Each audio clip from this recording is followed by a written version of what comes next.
Assalamualaikum warahmatullahi wabarakatuh.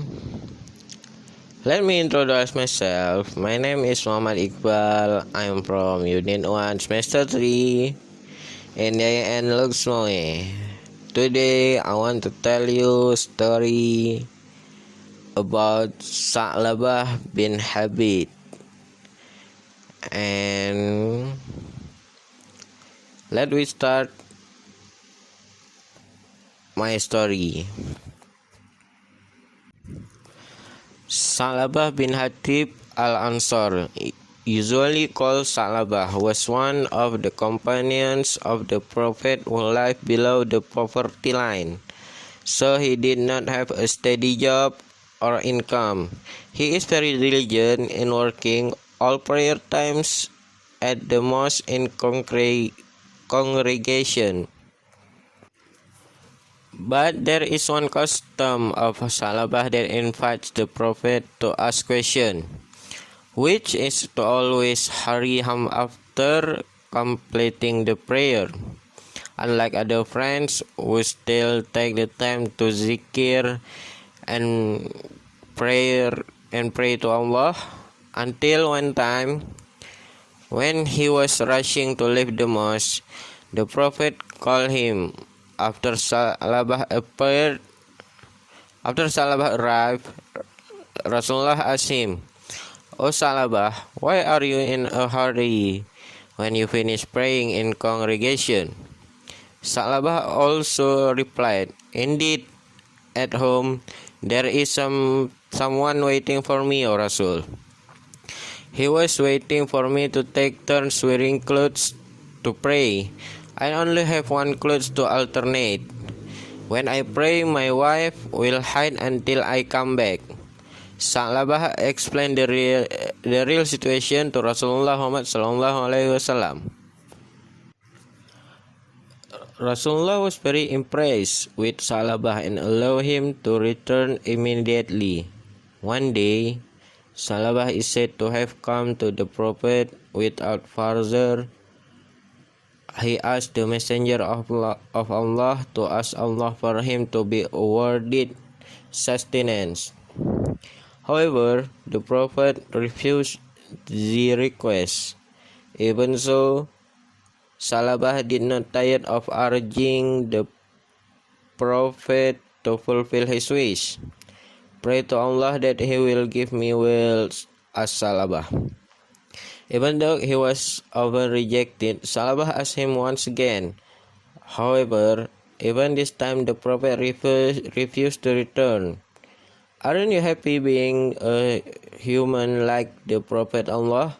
For the sake of the substance that controls me, if I wanted the mountain to walk beside me as gold and silver, he would do it," said Rasulullah.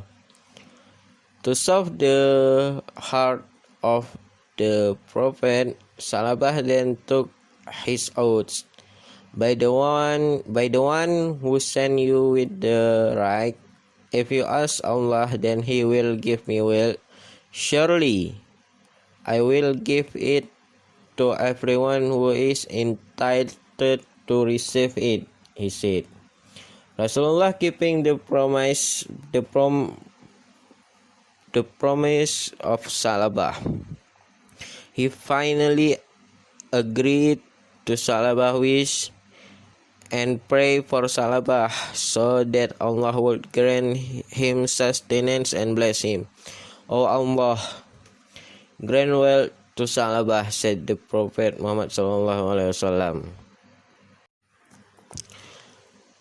Allah fulfilled the prayer of Rasulullah, so that finally Sa'labah got a camel and a sheep.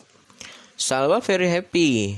Every day he tried to fatten his cattle so that they could produce a lot of milk to be sold.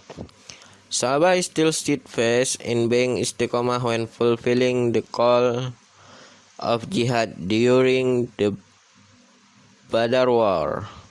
After the war, he returned to his cattle. He heard them fatten the thin and raise the little one from the sheep.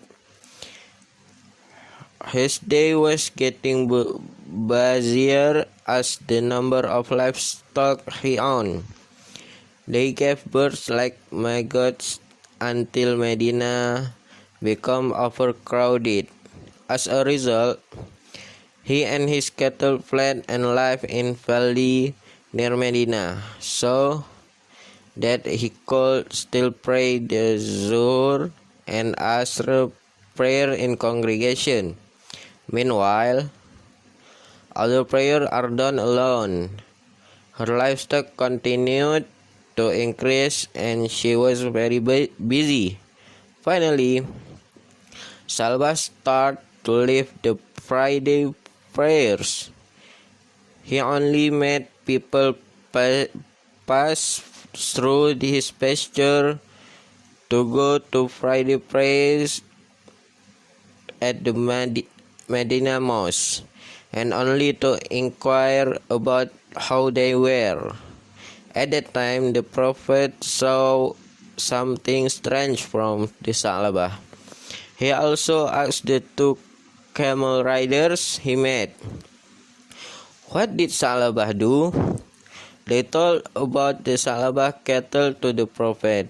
The apostle was surprised and said, "Oh, wretched Salabah, oh, wretched Salabah, wretched Salabah," his Prophet said. Salabah is also stingy. He avoids the obligation to give zakat. This is just a tax. This is a kind of tax. I don't know why is this. Why is this? Go away so that you finish your task. Then come back to me later, said Salabah to the people who have sent from Prophet Muhammad SAW. This news reached the Prophet's ears and upset him. So Allah again revealed His word in Surah At-Taubah verse 75 until 77, which contains insinuation to those who previously vowed to spend part of their asset if they were given by Allah in the form of wealth. But after being given wealth, they become stingy and turn away. Because of such an attitude, Allah then instilled hypocrisy in their hearts until they died, because they had broken their vows and lied. When that verse was conveyed by Rasulullah to his companions, there was chiefs of Salabah who heard and then conveyed it to the Salabah, who became frantic. He went to the Prophet and asked him to accept zakat from him. However, the Prophet did not want to accept it. "Indeed, Allah forbid me to accept your zakat." Then Salabah, who was very sorry, sprinkled his head with the ground. Then Rasulullah said to Salabah, "This is your practice. I have ordered something to you, but you don't want to obey me."